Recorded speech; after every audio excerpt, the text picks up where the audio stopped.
কামাখ্যা জয় মাতা জয় শিব। এখানে মন্দির করবো, মন্দির করার পরে আমি একবারে উদ্বুদ্ধ করে যেটা আজ পর্যন্ত শুনানি আমি সেটা শোনাবো। 14ই জানুয়ারি বন্ধুরা, আজকে হচ্ছে মকর সংক্রান্তি। খুবই গুরুত্বপূর্ণ আজকের দিনটা। আজকের দিন থেকে দিনটা বড় এবং রাতটা ছোট হয়ে যায়। কবি জয়দেবের স্মৃতি সরকারের উদ্দেশ্যে বিভিন্ন জায়গা থেকে আজকে জয়দেবের মেলা দেখতে প্রচুর ভক্তবৃন্দের দল এসে উপস্থিত হয়েছে কেন্দুলি গ্রামে বা কেন্দ্রবিল্ল গ্রামে। আমি সেখানে যাচ্ছি, গিয়ে তোমাদেরকে মেলাটা দেখাচ্ছি, সেই সময় পুজোগুলো যতটা পারবো দেখাবো, দেখতে থাকবো। দেখুন কত সুন্দর লাগছে দেখতে।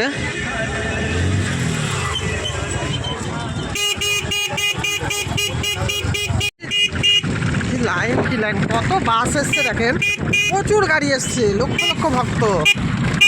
কাল থেকে আসতে শুরু হয়েছে। আজকে তো মকর সংক্রান্তি, যেহেতু আজকে সূর্য মকর রাশিতে প্রবেশ করেছে আর কি শনির ঘরে। বন্ধুরা, মকর সংক্রান্তি পূর্ণ স্নান উপলক্ষে আমি এখন বীরভূম জেলার কেন্দুবিল্ল গ্রামে এসে উপস্থিত হয়েছি। এই কেন্দুবিল্ল গ্রাম যেটা, সেটা হচ্ছে জয়দেবের জন্মস্থান বলে অনেকে মনে করেন, কিন্তু বিভিন্ন ঐতিহাসিকরা বিভিন্ন মতামত তুলে ধরেছেন। কেউ কেউ বলছেন এই কেন্দুবিল্ল যে গ্রামটা, এটা নাকি উড়িষ্যার কেন্দুবিল্লু। আবার কেউ কেউ বলছেন এটা বীরভূমের অজয় নদের তীরের কেন্দুবিল্লু। তা 12 শতকের ঠিক খ্রিস্টীয় 12 শতকের প্রথম দিকে কবি জয়দেব এই কেন্দুবিল্ল গ্রামে জন্মগ্রহণ করেন। সুকুমার সেনের মতটাকে নিয়ে যদি আমরা চলি, তাহলে আমরা জানবো যে তিনি বলছেন যে তার জন্মস্থান যেখানেই হোক, তিনি বাঙালি কবি, তিনি সংস্কৃততে গীত গোবিন্দম লিখেছিলেন এই বীরভূম জেলার অজয় নদের তীরে অর্থাৎ কেন্দুবিল্ল গ্রামে বসেই। সুকুমার সেন বলছেন তিনি কোনো যুক্তিতর্কে যেতে চাননি। তার কাব্য থেকে জানা যায় যে গীত গোবিন্দম কাব্যটা নাকি একটা গীতিকাব্য বা নাট্যগীতি আকারে লেখা হয়েছিল সেই সময়। অগণিত ভক্তরা সব মকর সংক্রান্তি মেলায় এসে যোগদান করেছে, তোমাদেরকে গিয়ে গিয়ে দেখাচ্ছি।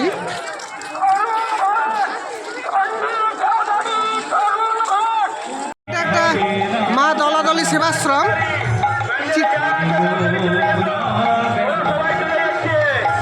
চিচুড়িয়া গ্রাম।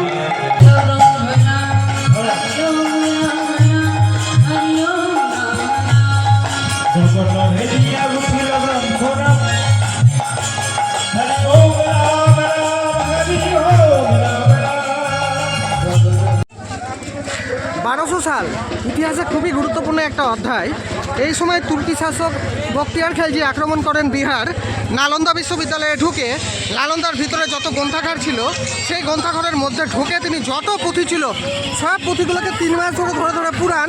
তার মধ্যে বেশ কিছু পুঁথি খুবই গুরুত্বপূর্ণ ছিল বাংলা সাহিত্যের ক্ষেত্রে। সেই সময় যত বৌদ্ধ সন্ন্যাসী ছিল, ওখানে শিক্ষার্থী ছিল, অধ্যাপক ছিল, তারা গোপন রাস্তা ধরে নেপাল এবং তিব্বতের দিকে অগ্রসর হয় এবং তারা বেশ কিছু পুঁথি সঙ্গে করে নিয়ে যায়। তার মধ্যে গুরুত্বপূর্ণ পুঁথি হলো একটা চর্যাপদ 1907 সালে। আচ্ছা, নেপালের গ্রন্থাগারে প্রবেশ করেন মহামহোপাধ্যায় হরপ্রসাদ শাস্ত্রী।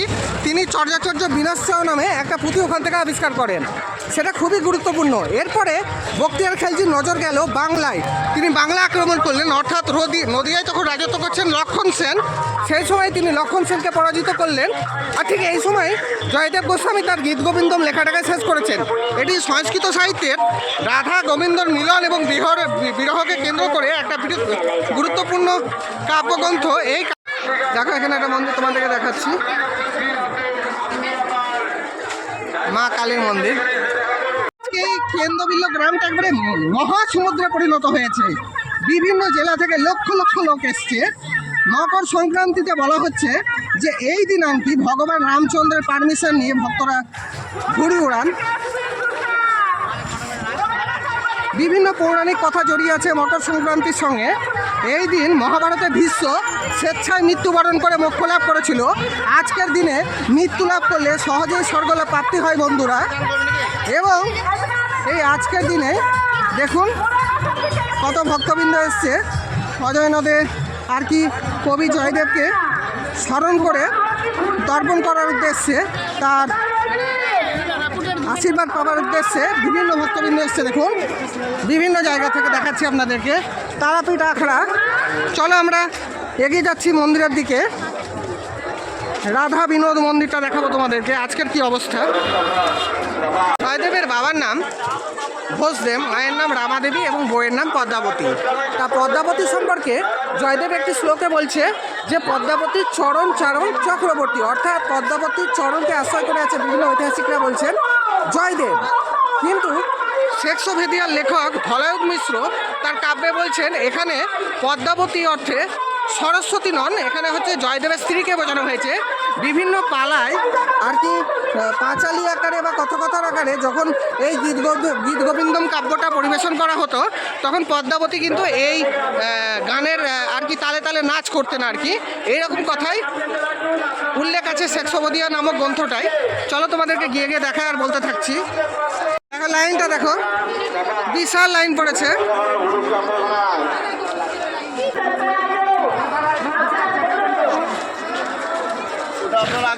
দেখো দেখো দেখো কি লাইনটা, হ্যাঁ বিশাল লাইন পড়েছে।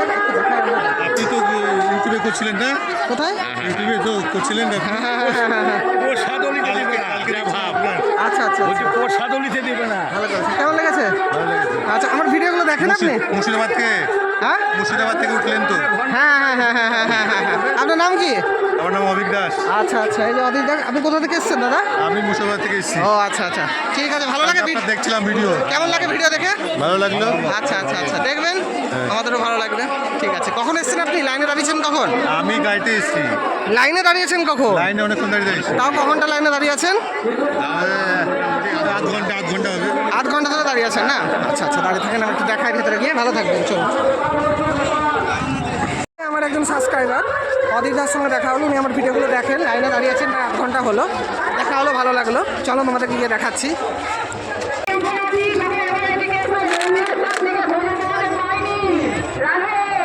দেখেছ কি ভিড়?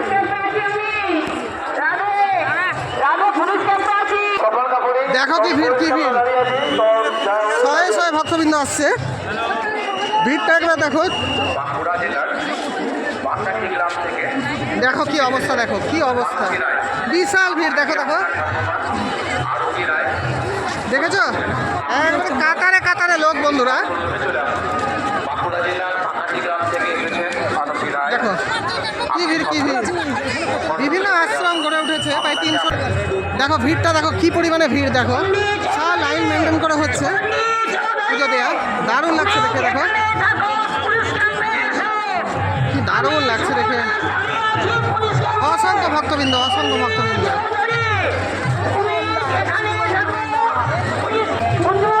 দেখো এটা জয়দেবের তিলোত্তমা সেবাশ্রম।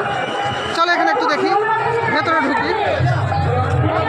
জয়দেবের মেলা উপলক্ষে এবং সেই সাথে মকর সংক্রান্তি স্নান উপলক্ষে আজকে বীরভূমের কেন্দ্রবিন্দু গ্রামে অসংখ্য ভক্তবৃন্দের দল এসে উপস্থিত হয়েছে।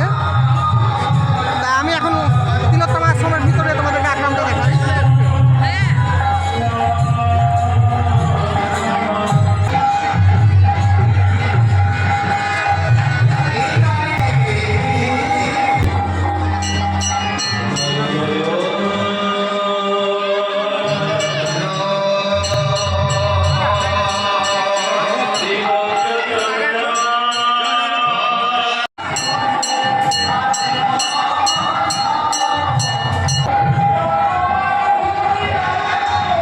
আপনাদেরকে দেখাচ্ছি কত সুন্দর লাগছে দেখুন। আমি এখন তিলোত্তমা আশ্রমের ভিতরে দাঁড়িয়ে আছি। ওপরে উঠে লাট মন্দিরটা আপনাদেরকে দর্শন করাচ্ছি।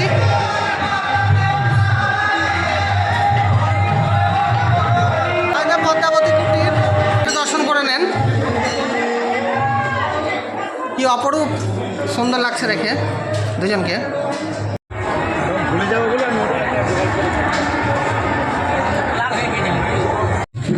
এই যে মূর্তিগুলো সব তৈরি করা হয়ে গেছে, যেগুলো আগের দিন এসে দেখিয়েছিলাম আমি। মায়ের মূর্তিটা কি সুন্দর লাগছে দেখো। জয় মা।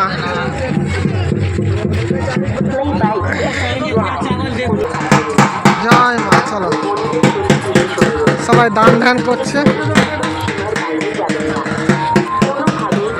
একদল আসছে, একদল যাচ্ছে বন্ধুরা। একবারে ঘাটের ধারে চলে এসেছি। চলো গিয়ে তোমাদেরকে দেখাবো মকর সংক্রান্তির স্নান জয়দেবের স্মৃতি তর্পণের উদ্দেশ্যে, যেটা এই অজয় নদীতে হচ্ছে, প্রতিবারই হয়, 400 বছর ধরে হয়ে আসছে এটা। যেটা বলছিলাম, চলো তোমাদেরকে গিয়ে বলছি। কৃষ্ণবদ্ধ কি সুন্দর লাগছে গো মূর্তিগুলো দেখে, দারুণ লাগছে। মেলায় আসা যাওয়ার রাস্তা দখল করবে না। পথচারীদের চলাচলের জন্য রাস্তা ফাঁকা রাখুন। চল একটু ঘাটে যাই, গিয়ে দেখাচ্ছি। এই সেই অজয় নদী চলে এলাম এখানে বন্ধুরা। জয়দেবের স্মৃতি তর্পণের উদ্দেশ্যে প্রচুর ভক্তবৃন্দ আজকে এসছে। দেখো মকর সংক্রান্তি, দিন বড় রাত ছোট। সূর্য মকর রাশিতে ধনু রাশি থেকে প্রবেশ করেছে। মকরের অধিপতি শনি, সূর্যদেব হচ্ছে তার বাবা। আজকের দিনে 1 মাস থাকবে সূর্যদেব শনির ঘরে এবং ভক্তদের সমস্ত কামনা বাসনা পূরণ করবে। একটু মাথায় জল দিয়ে নি বন্ধুরা।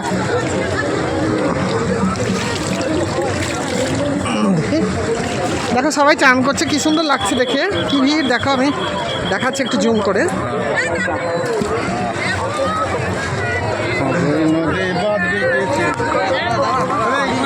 অজয় নদীর তীরে বীরভূমের কেন্দ্রবিল্লভ গ্রাম, সেইখানেই 12শ শতাব্দীতে জন্মগ্রহণ করেন কবি জয়দেব।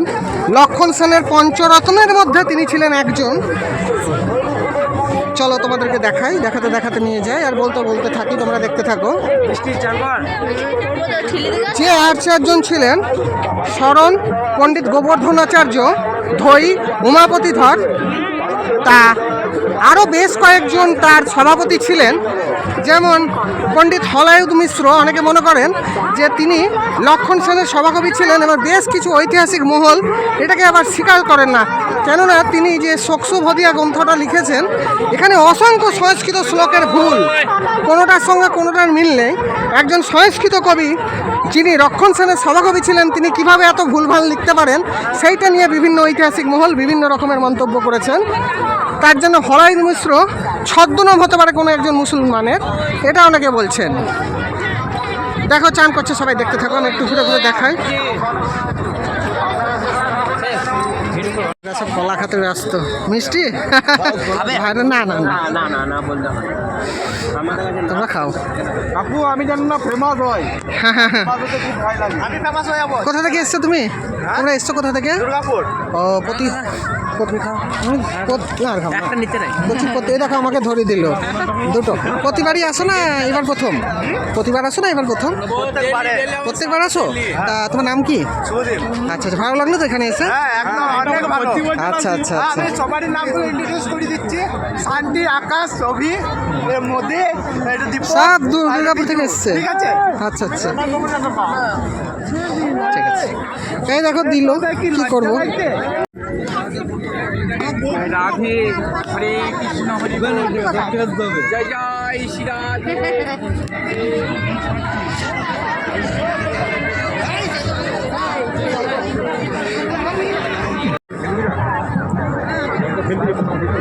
গোবিন্দর মধ্যে টোটাল 12টা স্বর্গ আছে বন্ধুরা, এবং এক একটা স্বর্গের এক এক ধরনের নাম, যেমন মুগ্ধ মধুসূদন, অখিলেশ কেশর, স্বচ্ছ সরোবর, এরকম ধরনের তোমরা আরও 9খানা নাম পাবে। ঠিক এইরকমভাবে তৈরি হয়েছিল আধুনিককালে মাইকেল মধুসূদন দত্তের মেঘনাদ বধ কাব্য। এখানেও কিন্তু আমরা টোটাল 12টা স্বর্গ পাই বন্ধুরা। ভাষ্যকার সুকুমার সেন তার বাংলা সাহিত্যের ইতিবৃত্তে লিখছেন যে এই গীতগোবিন্দম কাব্যটা পাঁচালি আকারে আসরে পরিবেশন করা হতো। এটা ছিল এক ধরনের গেয় সাহিত্য। এর সঙ্গে আবার মধ্যযুগের মঙ্গল সাহিত্য এবং আধুনিক যে সাহিত্যগুলো ছিল এর অনেক মিল ছিল বন্ধুরা। রূপ দেখা মত যথা পতঙ্গের হরিবাস শুরু করেছিলেন একাদশী তিথিতে। একাদশীতে নামের জন্ম হয়েছে। এই যে বদ্রী সেবাশ্রম।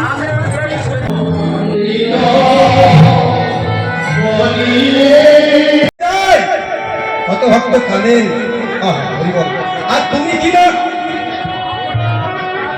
এই রাজপথে দাঁড়িয়ে দান চাইছো, ঘর চাইছো। আপনার নামটা বলুন। আমার নাম শ্রী প্রভাত চৌধুরী জ্যোতিষ শাস্ত্রী। আমি অন্ততপক্ষে আমাদের যে শান্তি আশ্রম হেতমপুরে গড়ে উঠেছিল জয়শঙ্করের জয়শঙ্কর যিনি জয়শঙ্কর এই জন্যই গড়ে উঠেছিল। আজ থেকে মোটামুটি ওনার 100 বছরে উনি হয়েছে, তার আগে থেকে আমাদের ওই জয়দেব পদ্মাবতী। জয়দেব পদ্মাবতী, জয়দেব কেঁদুলি নামে অভিহিত কেন? যে এখানে যখন জয় গোস্বামী ছিলেন, সেই জয়দেব তিনি যখন স্নান করতে যায় নদীতে, তখন পদ্মাবতী এসে দেখে শ্রীকৃষ্ণ তালপাতাতে লিখে গিয়েছিল মম শিরসি মণ্ডলম দেহি পদ পল্লব উদারম। এই শ্রীকৃষ্ণ লিখে তিনি জয়দেব হিসাবে দেখা দিয়ে, পরে শ্রীকৃষ্ণ হিসাবে তাকে দেখা দিয়ে তার জীবন ধন্য করে। জয়দেব এসে পদ্মাবতীকে বলে যে তোমার জীবন ধন্য হলো। সেই থেকে মন্দির গড়ে উঠল। সেই জয়দেব তিনি তার এইখানে পরিকল্পনা করেন এখানে মন্দির করব। মন্দির করার পরে পূর্ণ ভূমিতে এখানে শ্রীকৃষ্ণের জন্য এখানে আমাদের যে মকর স্নান হয়, সেই মকর স্নানে স্নান করিলে যেহেতু সেই নদী থেকে উঠে এসেছিল বলে স্নান করলে সমস্ত পাপ ধুয়ে দেওয়া এবং মানসিক শান্তি, এর জন্যে আমাদের জয়শঙ্কর বাবা তিনি এখানে পদম্বখণ্ডীর ঘাটে তিনি মনে করেন যে এখানে আমি একটা আশ্রম করব। সেই আশ্রমকে করে তিনি তার শিষ্য ব্রহ্মচারীপুরী, শ্রীমৎ ব্রহ্মচারীপুরী, তিনি ব্রহ্মচর্য পালনে সন্ন্যাস নিয়েছিলেন তার শিষ্যত্ব হিসাবে। তাই তার শিষ্যত্ব হিসাবে আমি শ্রী প্রভাত চৌধুরী শাস্ত্রী, আরও অনেক শিষ্য আছে এখানে শ্মশানে সেই পুজো যাগযজ্ঞ হয় শান্তি কামনার্থে। তাই সেখানে এই যজ্ঞ চলে আসছে। আমরা যতটুকু পারছি বাবার আশীর্বাদে, ব্রহ্মচারী পুরীর আশীর্বাদে, তার গুরুদেব আশীর্বাদে আমরা শান্তি কামনায় হোম যজ্ঞ করছি এই শ্মশানে মানুষের কল্যাণের সাথে। গীত গোবিন্দ সম্পর্কে স্বয়ং রবীন্দ্রনাথ বলছেন যে এই গীত গোবিন্দ পাঠ করলে আমার হৃদয় চরমভাবে আনন্দে ভরে যেত, হৃদয়কে আমার চরমভাবে নাড়িয়ে দিত এই গীত গোবিন্দের গানগুলো। আমি গল্পের দিকে যাচ্ছি না, কিন্তু গানগুলো আমার খুবই ভালো লাগতো। তা যাই হোক বন্ধুরা, আমি আগেই বললাম যে গীত গোবিন্দ রচনার পরে রচিত হলো শ্রীকৃষ্ণ কীর্তন বুড়ুচণ্ডী দাসের, তারপরে রচিত হলো বিদ্যাপতির কীর্তিলতা এবং কীর্তি পতাকা। এর ফলে বিভিন্ন বৈষ্ণব সাহিত্যগুলো মৈথিলি ভাষায় রচিত হলো এবং এই সমস্ত যথারীতি গীত গোবিন্দ, বিদ্যাপতির কীর্তিলতা, কীর্তি পতাকা, বুড়ুচণ্ডী দাসের শ্রীকৃষ্ণ কীর্তন স্বয়ং চৈতন্য মহাপ্রভু পাঠ করে খুবই আনন্দ পেতেন। স্বয়ং কৃষ্ণদাস কবিরাজ তার চৈতন্য চরিতামৃত কাব্যে বলছেন যে বিদ্যাপতি চণ্ডীদাস গীত গোবিন্দম তিনে করাই প্রভুরে আনন্দম। তিনটি পাঠ করেই প্রভু চৈতন্যদেব খুবই আনন্দিত হতেন। এরপরে আস্তে আস্তে আমরা দেখতে পেলাম যে ঠিক বুড়ুচণ্ডী দাসের যে শ্রীকৃষ্ণ কীর্তন, এখানে আমরা 3টি চরিত্র পাচ্ছি এবং সেই সঙ্গে 13টি খণ্ড। সেই রকম গীত গোবিন্দের মধ্যে আমরা রাধাকৃষ্ণ সখীর 3টি চরিত্র পাচ্ছি। এখানে পুরোটাই আমরা বলতে পারি গীত গোবিন্দকে নকল করা হয়েছে। পরবর্তীকালে বিদ্যাপতি রাধার দৃষ্টিকোণ থেকে ভগবান শ্রীকৃষ্ণের লীলাকে দেখে কিন্তু রচনা করেছিলেন কীর্তিলতা, কীর্তি পতাকা নামক বিভিন্ন কাব্যগ্রন্থ ব্রজবুলি ভাষায়। তাই তো মহারাজা শিবসিংহ, মিথিলার মহারাজা শিবসিংহ বিদ্যাপতিকে অভিনব জয়দেব আখ্যাতে আখ্যায়িত করেছিল।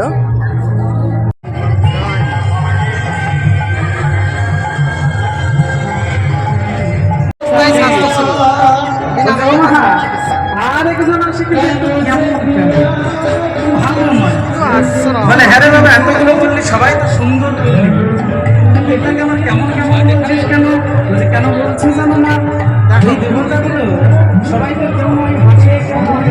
কবি জয়দেব তার গীত গোবিন্দ বলছেন, গীত গোবিন্দ পাঠ করলে হৃদয় সরস হয়, ঈশ্বরের সঙ্গে আমাদের জৈবিক আত্মার একটা সম্পর্ক স্থাপন করা হয়। বন্ধুরা, এখানে আমরা দেখছি বৃন্দাবনে রাধা কৃষ্ণর ওপরে কীভাবে অভিমান করছে। রাধা যখন বৃন্দাবনে, কৃষ্ণ তখন তাকে ছেড়ে দিয়ে অন্যান্য সখীদের সঙ্গে লীলা করছে। জয়দেব কী সুন্দর গীত গোবিন্দমে ফুটিয়ে তুলেছেন দেখুন। সেই কথাটা যখন রাধা জানতে পারে, কৃষ্ণ সম্পর্কে রাধার খুবই রাগ হয়। সেই রেগে তিনি এতটাই ক্ষেপে যান যে সখীকে তিনি প্রচণ্ড পরিমাণে উল্টোপাল্টা বলেন। সেই কথাটা সখী গিয়ে কৃষ্ণকে বলেন। কৃষ্ণ তৎক্ষণাৎ রাধার কাছে আসেন এবং তাকে বিভিন্নভাবে মানাবার চেষ্টা করেন। এই মানানোটাই, তার এই যে মান অভিমান রাধার, এটাই গীত গোবিন্দমে খুব সুন্দরভাবে কবি জয়দেব তুলে ধরেছে। লাস্টের দিকে তিনি যখন শ্রীকৃষ্ণ রাধার চরণ দুটোকে জড়িয়ে ধরে তার কাছে ক্ষমা চাইবেন এবং রাধা অভিমান স্নান করে সরে যাবেন সেই কথাগুলি কিন্তু গীতগোবিন্দমে লেখেননি। তিনি চলে গেছিলেন চান করতে, সেটি জয়দেবের রূপ ধরে ভগবান শ্রীকৃষ্ণ গীতগোবিন্দমে রেখেছিলেন। সরগরল মণ্ডলম মম শিরসি খণ্ডলম দেহি পদ পল্লব মুদারম। অর্থাৎ এইখানে আমরা দেখতেই পাচ্ছি দেহতত্ত্বের সঙ্গে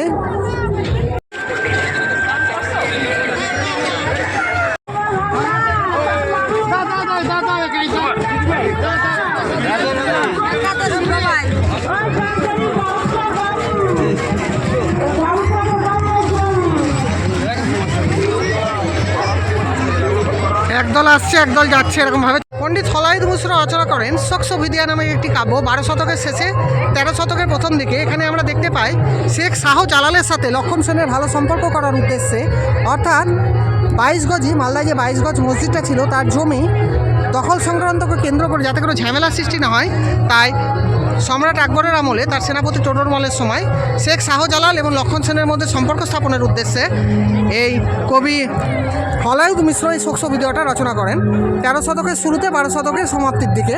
কিন্তু এইটা নিয়ে অনেকেরই মতভেদ আছে। অনেকে বলছেন এটি কোনো একটা মুসলিম লেখকের রচনা, এখানে অসংখ্য সংস্কৃত শব্দের মধ্যে ভুল আছে। তার জন্যেই এই গ্রন্থটা যে হলাইদ মিশ্র ছদ্মনামে লিখেছেন কোনো এক মুসলমান, সেটা তাদের বুঝতে অসুবিধা হয়নি। 15 শতকের দিকে মালদার এই 22 গজ মন্দির থেকে এই বইটাকে আবিষ্কার করেন কালেক্টর উমেশচন্দ্র বর্ধপাল বিদ্যালঙ্কার। এর মধ্যে বিভিন্ন ধরনের জিনিস ছিল আর কি। এখন সেটা তোমরা দেখতে পাবে না, ওখান থেকে চুরি হয়ে গেছে বইটা, সেটা তোমাদেরকে একটু জানিয়ে দিলাম। ঠাকুরের জন্ম মহোৎসব এখানে মকর সংক্রান্তি উপলক্ষে পালন করা হচ্ছে। চলো একটু গিয়ে দেখাচ্ছি তোমাদেরকে।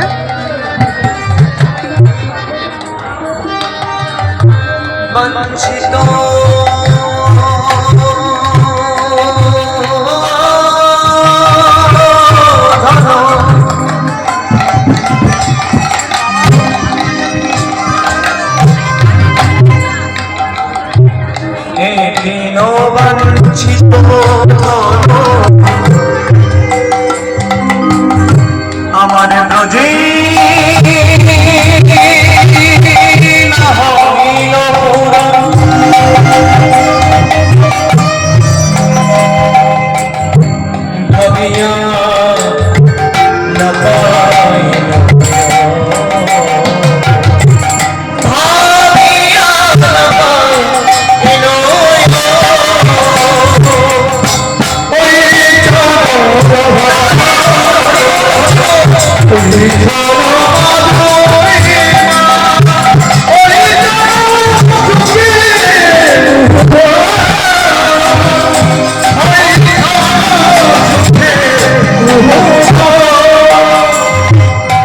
যেমন তোমার প্রেম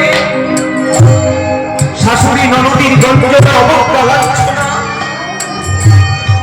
কৃষ্ণ কলঙ্কিনীর বোঝা মাথায় নিয়ে দিন রাত ভয়ার চলা তন্দন করে তুমি কৃষ্ণ পাও রাধে। সারাদিন কৃষ্ণ কৃষ্ণ বলে কেন তুমি মুখে কৃষ্ণ নাম বলে কাঁদো,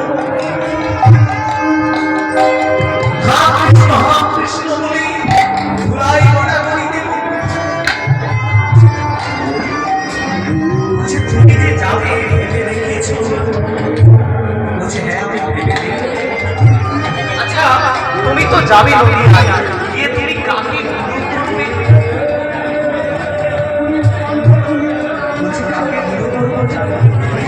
দেখেন ভিড়টা, দেখেন কি পরিমাণে ভিড়। দেখুন আমি এখন ঘাটের দিকে যাচ্ছি বন্ধুরা, কি আপনাদেরকে দেখাচ্ছি।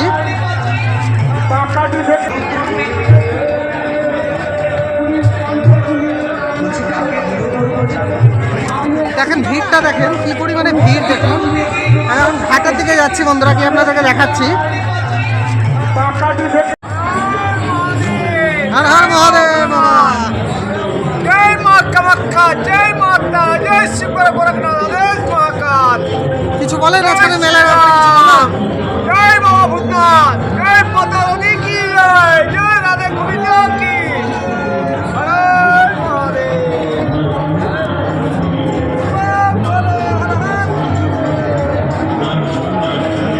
বিশ্বনাথ কবিরাজ সম্পর্কে আপনাদের একটু তথ্য দিচ্ছি। ইনি 1434 1534 থেকে 1574 এর মধ্যে যত সম্ভব দুজন গঙ্গাবংশীয় শাসক মহারাজা চতুর্থ নরসিংহদেব এবং চতুর্থ ভানুদেবের আমলে সাহিত্যের শিখরে পৌঁছান।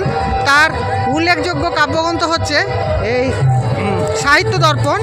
এখানে তিনি দেখিয়েছেন আর কি সংস্কৃত অলঙ্কার এবং নন্দতত্ত্বের উপরে লেখা যে বাক্যম রসনাতক্কম কাব্যম, অর্থাৎ সরস বাক্যই এখানে কাব্য সংস্কৃততে বলা হয়েছে। খুবই ভালো একটা বই, যেটা বিভিন্ন কলেজ এবং বিশ্ববিদ্যালয়ে যারা অনার্স বা পাস নিয়ে পড়ে তাদের অন্তর্ভুক্ত সিলেবাসের মধ্যে। এখান থেকে কিছুটা তথ্য আমি নিয়েছিলাম, আর এই সমস্ত বইগুলো থেকে আমি ভিডিওটা করেছি বন্ধুরা। তা লাস্টের দিকে ভাষাতাত্ত্বিক সুকুমার সেন বলছেন যে অপভ্রংশ অবহট্টের ব্যবহার এবং বাংলা সংস্কৃত ব্যবহার, বিভিন্ন ছন্দ অলঙ্কার নিয়ে তৈরি জয়দেবের এই গীতগোবিন্দম কাব্যটা একটা অসাধারণ কৃতিত্বের অধিকারী। তা কেমন হয়েছে বন্ধুরা ভিডিওটা? আমি তো করার চেষ্টা করলাম আজকে এইভাবে, দেখে বলবেন।